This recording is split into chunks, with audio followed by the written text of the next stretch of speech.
Well, all right. So we're gonna make some biscuits, and we're gonna make some make gravy. Biscuits. 4 biscuits. One of the easiest things to do is use a Cuisinart. Oh, really? I know, but you don't have to have one. You could do it in the. Like a sifter? You can sift it, and then this is to break up the fats. Okay. And I'm actually gonna grab the butter and lard right now. Note: use a Cuisinart. And make sure the butter and lard is cold.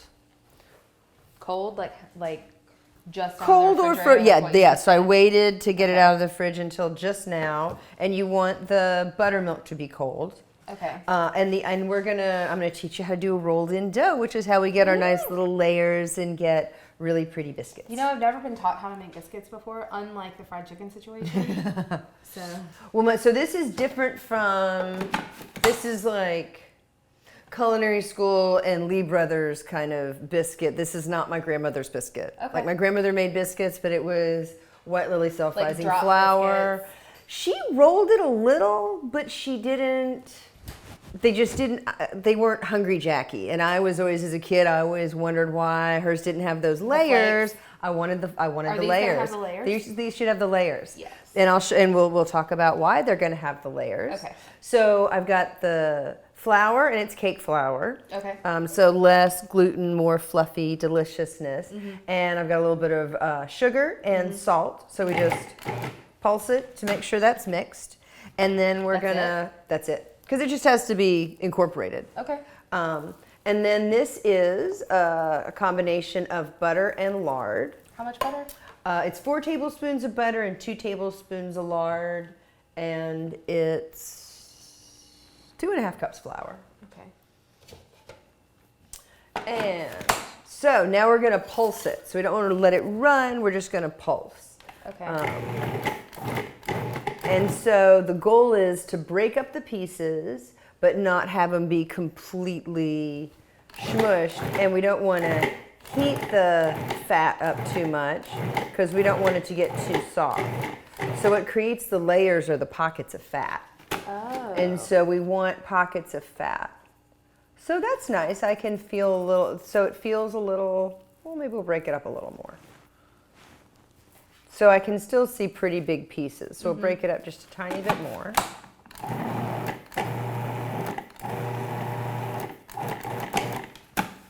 And then once we've done that, we transfer it to a bowl. Okay.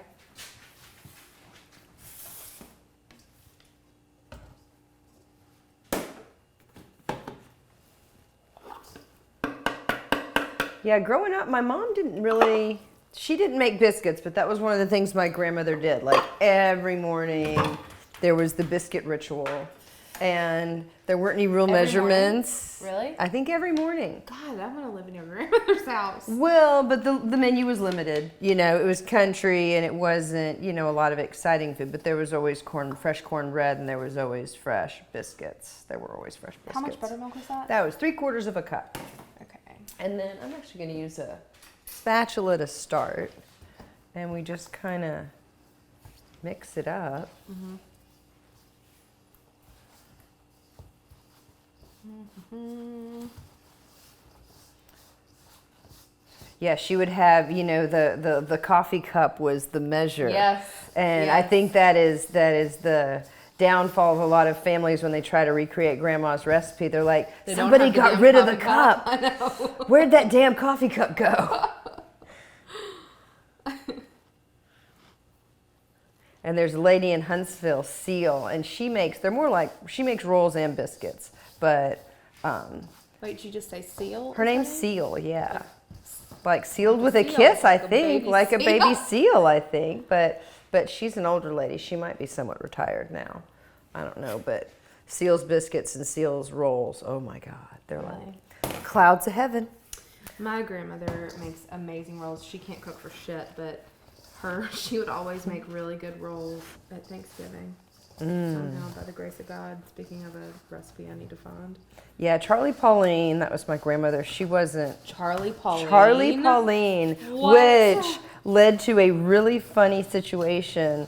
So they were from Tennessee, and they used to go up to Detroit periodically and work in the car manufacturing plant. And And so she's up in Detroit Motor City, and she's working at the plant, and they're doing these drills, and they have this list of people who are, the people in their jobs. And so the alarm sounds, and she runs to her post, and she's pulling this hose, and she's like smaller than me. And so this man comes up with a clipboard, and he's like, "What are you doing?" She goes, "Well, this is my job." He goes, "This is a man's job." Oh, and she goes, "Yet here I am." I mean, she was kind of meek, so she probably didn't say it like that. But she's like, "And yet," and they're like, "It says Charlie here." She goes, "And my name is Charlie Pauline." So I love that she was Rosie the Riveter, and I love that whole thing happened. I just think it's hysterical. Wait, so can we pause for the sake of... Let's talk about, talk about what you just said. So I just, in the bowl, just got it till it kind of came together. I just wanted it to come together so we can get it to a point where we can roll it out. Can you define come together? This. I mean, like where it's like it's still cracking. I'm thinking about people like me who may not know what come together means. So it's like you may still have some little stray bits, but you kind of mash them all together. Mash them all together. It's a little crumbly on the bottom, but that's okay. It's totally okay. And I put a little flour under there too. And so what we're going to do, this is the rolled in dough part. So if you were making puff pastry, it's a very similar process, although this is a little easier. So we just start rolling that dough out, and if your rolling pin is sticking. It's a really pretty rolling pin. This is. It's bamboo. It's this is called a French rolling pin. When it's tapered on the edges, it's a French rolling pin, and when it's not tapered on the edges, I guess it's just a rolling pin. Or it has those little handles. Or it has. Those handles are stupid. They are so stupid. I've always hated the handles. I'm like, why are you there? Handles. It makes no sense. You just end up hitting your knuckles. Or breaking them off. This is the other, like, That's a big ass rolling pin. I guess it is, yeah. I mean, but it's nice if you've got big dough, because then you can. Big dough. So by rolling in, I mean rolling the dough out. We'll do just a little bit more. Causing chaos over here with the rolling pins are rolling. And this is called a bench scraper. We love these because you can move things around. Ooh, so you fold this way, and then you fold this way. And so the goal is to layer all the fat in and encase it with the flour. And so that's how we get our layers. Oh. Yeah. So we folded it that way. So now we're gonna roll this out. Oh my God, I had no idea. It's a whole new world. It is such a whole new world. So yeah, like I said, very similar to puff pastry, except you have to be a little more precise. With puff pastry, it's a regimented, it's a certain amount of turns. Each one of these is called a turn. And an easy trick is, because it's so easy to forget how many turns you've made, is to make little numbers in the flour. Yeah, that's the culinary school trick. That is so cool. So your mom didn't cook, right? Oh, so it was Grandma who made biscuits? She would be truly offended if I said she didn't cook. Mm-hmm. We lived on a bayou, and she went through this phase where she was trying to teach herself how to cook crawfish pie. Mm-hmm. And they would be so inedible, and she would like burn the roux, and like all the things would go wrong. And she would just get into such a violently horrible mood every time she would attempt it, that at one point my dad told her that if she didn't start making a decent crawfish pie, he was going to start using them as frisbees to see if he could hit the house across the bayou from us. He was just sick of it. Were these hand pies or like open face pies? No, like open face pies. You know, like it's an apple pie, but it's filled with crawfish etouffee. Okay. You know? And she's pretty good at it now, but it took a couple months. A couple months isn't that bad. I thought if you were going to say a couple years, I'd be like, that's a lot of not so great stuff to be choking down. No. And is that part of the food culture in North Louisiana, or is that more? You know, I mean, etouffee is pretty common, gumbo, but it's not the same way as it is down here. You know, it's different. It's different. I think there's a lot more like Mississippi Southern cooking in North Louisiana, and so that kind of cooking my mother could not execute at all, to save her life, actually. And I think she would agree with me on that front. And my grandmother's idea of cooking. So on Sundays, we would. How many turns are you on? I didn't even count. I think I'm on 3. Yeah, and so we're gonna do 4. So really for this, I want it to be a nice dough. So I'm just kind of doing it until it looks biscuity. Yeah. I know that isn't a very good technical term. No, but that's okay. I had no idea that this whole turning situation was a thing. It really is like a whole new world. Yeah, so my grandmother, you know, my mom grew up in one of those very like old Southern traditional families where like they had a nanny and a cook and all the things, and their cook's name was Alma, and Alma stayed with my grandmother. That's a nice. See, that's nice and pillowy. It's nice, right? But it's like also kind of firm. Because it's got all that fat in there. I'm gonna marry it. Pillowy and firm. Yeah. So Alma cooked for them like for forever. My grandmother had no idea how to cook, and my grandfather died like years and years and years ago. I never knew him. Died before I was born.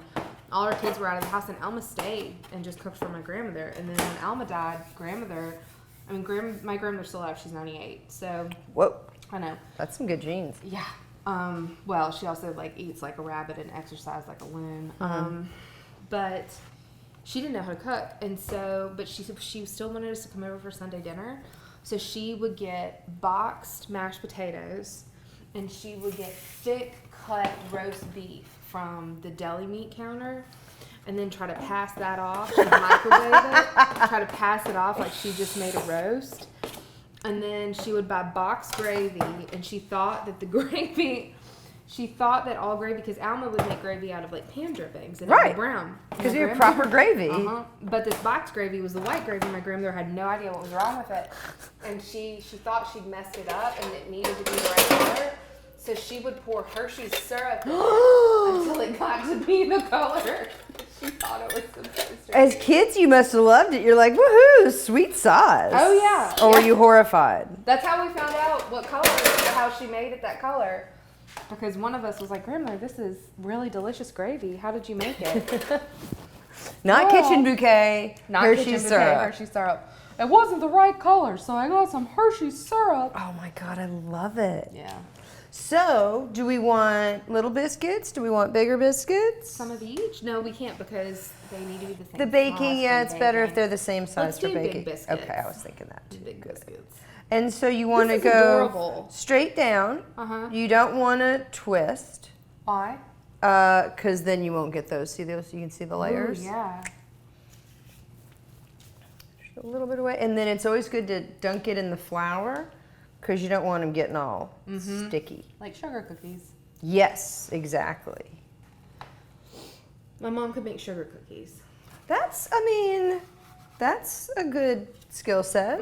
Yeah. I think rolling sugar cookies out, I still can't get that perfectly even. I find that incredibly vexing. Yes. I don't think that I can get them perfectly even either.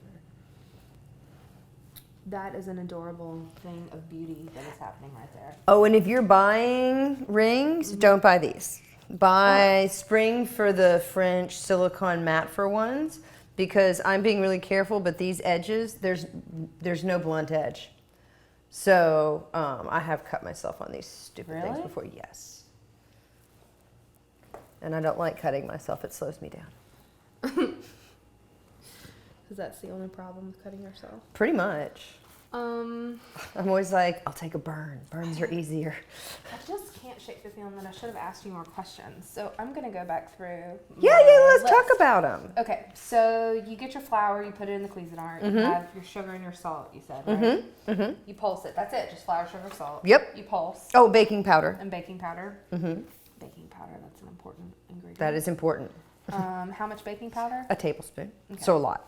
Which one do you use? Which baking powder? Whatever one I have, but the Calumet and the other one, where is it? I use the one in the white tube, the That's white bottle. White bottle, yeah, that's me too. Where is it? Ah, oh, the old Clabber Girl. Yes, that Yeah. one. Mm-hmm. It's a classic. Yes. I don't know that there's, I mean, I think it's just baking powder. I don't know if there's a whole lot of specialness to it. I'm sure Whole Foods would beg to differ. Right? I don't know if you're supposed to do this. I think they say you're not supposed to do this, but I just can't throw all that away. And I don't want to I don't want to squish it because then I've changed the whole rolled in nature of it. So I just tend to roll it in again. That sounds normal to me. Okay, good. I mean, that's what you do with cookie dough, basically, when you're rolling it out. But some cookie recipes are real particular. They tell you you're not supposed to. But I think some people are just a little too crazy and have a little too much resources on their hands where they can just waste all that willy-nilly. So is the expectation that you just throw it away? I guess, Absolutely but I'm not not. going to do that. That's No, just hell crazy. no.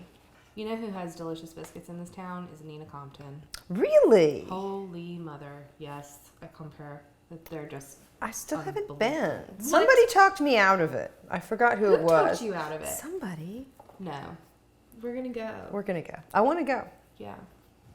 So that one's going to be interesting. That one's going to come apart and be weird, I think, but that's okay. It'll be special. And so what I'll do is we'll put them in the fridge to firm up. Okay. While we make the gravy. Okay. And then we'll throw them in the oven, 400-degree oven. Okay. They cook kind of fast. You want the oven to be hot so they'll spring. It's actually called oven spring. Okay. When they spring up.